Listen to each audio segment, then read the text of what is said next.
This is a look-through of my New York City travel sketchbook, which I started right after I came back home from my New York trip last September. The first page is a spread of the Empire State Building. At first I was scared to paint it because I normally don't do a lot of architectural artwork. But in the end, it wasn't really that complicated, mainly because it's a very geometric and rectangular building. It doesn't have a lot of curvy elements, which tend to be my main challenge when I draw this type of things.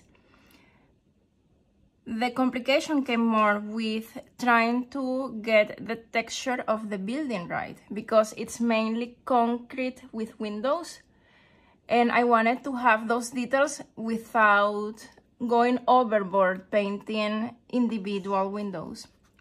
For the rest of the spread, I chose to paint one of the Art Deco decorations by the main entrance. An eagle, basically. This was also quite challenging to pick specifically what to add. I was debating whether to add the title of the building itself, that is by that entrance, but I'm glad that I went with this instead. In the next page is the Little Island Park. A truly amazing use of space. It truly does feel or gives the impression that it is a floating island in the sea. And the contrast between the park and the urban landscape in the background was so powerful to me that I decided, as I was looking into it, that I was definitely going to paint it. It was, in terms of the painting itself, very straightforward. The most challenging thing was getting the shadows correctly in the underside of the island, but overall not an overly complicated thing to do. The same day I went to that park, I also walked through the Highland Park, which is a repurposed train track.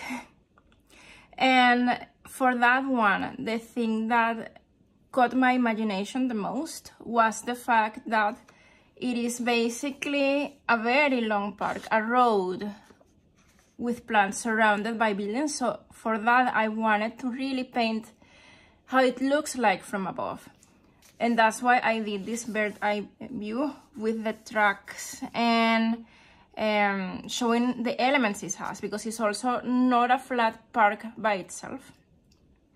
At the end of it, around Hudson Yards, is the Vessel, which is a fairly new building.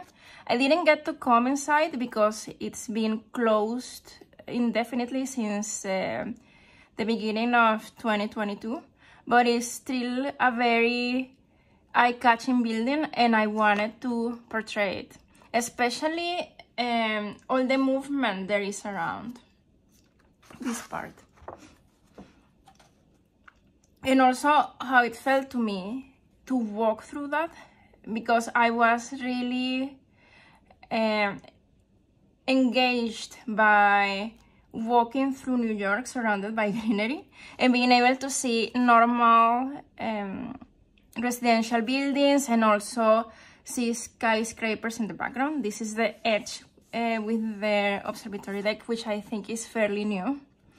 And elements like the access stairs that allow people to come into the park from the streets, all the areas where people relax and sit, and all the movement it has.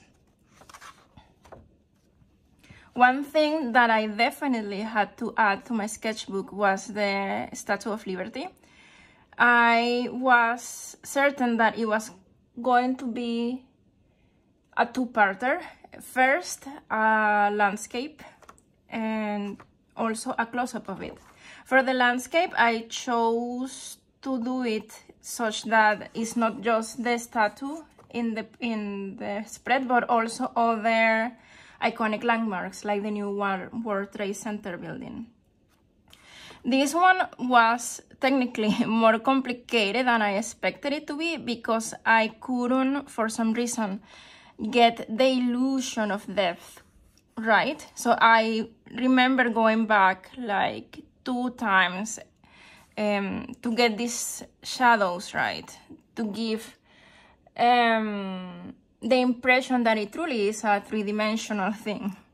It's odd how it's always the simplest things that tend to be overly complicated sometimes, because when it comes to the close-up, even though it is objectively a more complicated thing to paint, it didn't feel like that to me at the moment.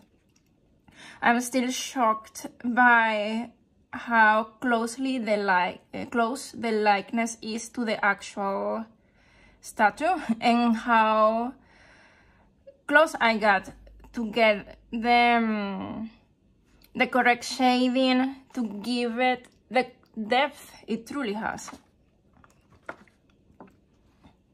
This is another example of a simple sketch that ended up being more complicated to paint than I anticipated. I decided to add a sketch of the Brooklyn Bridge, but instead of just painting yet another blue or cloudy sky, I decided to do a sunset, just to add some variety.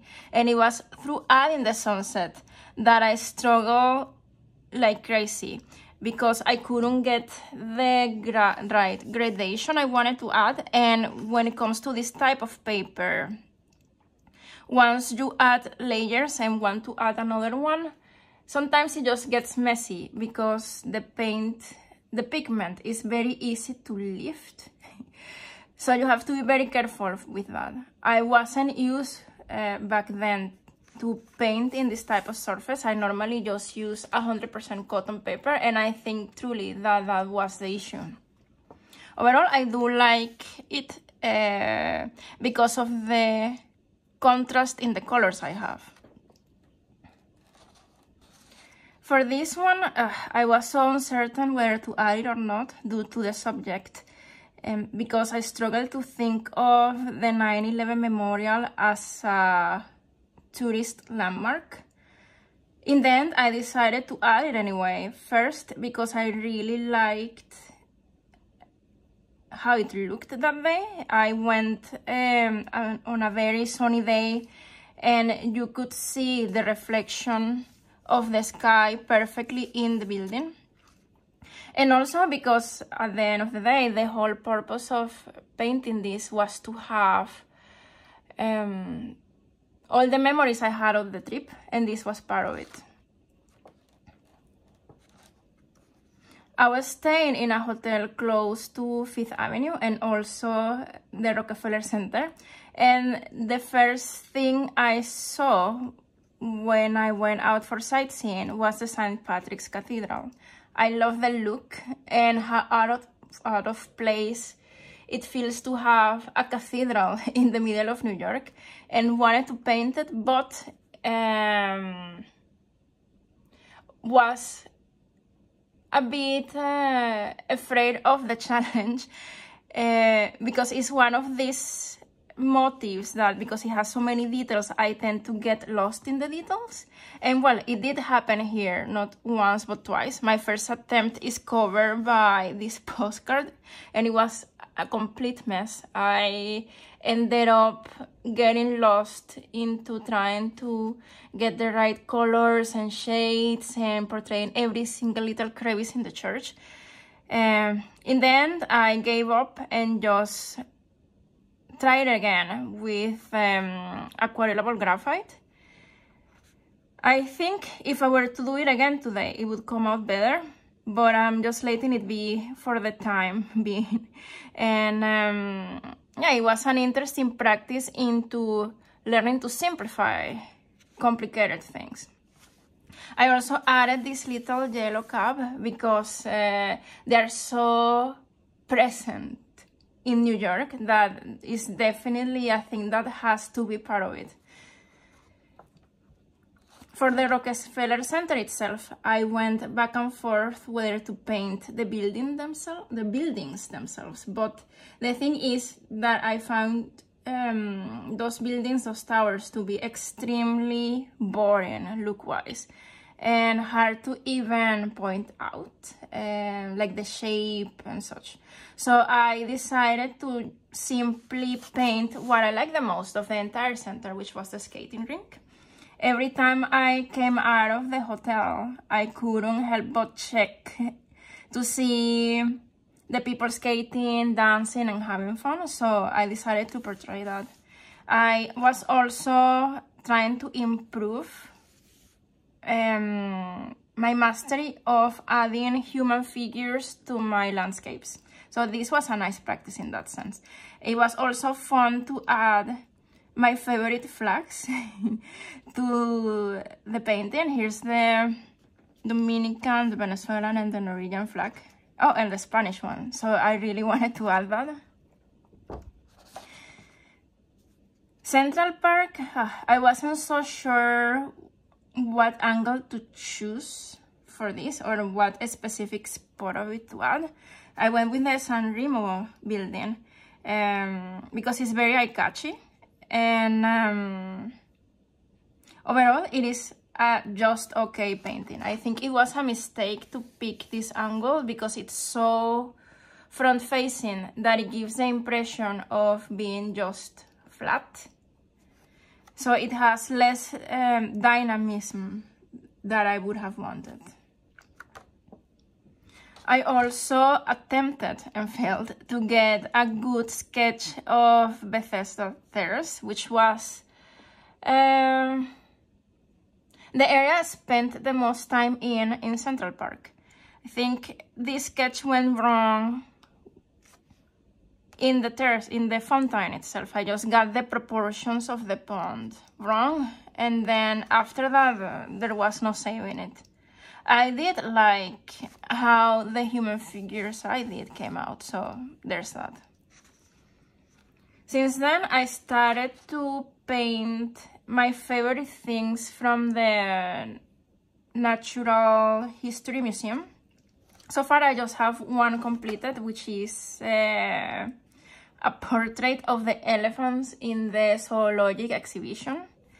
I will add probably 1 or 2 more of those. This is like the sketch for the lion part.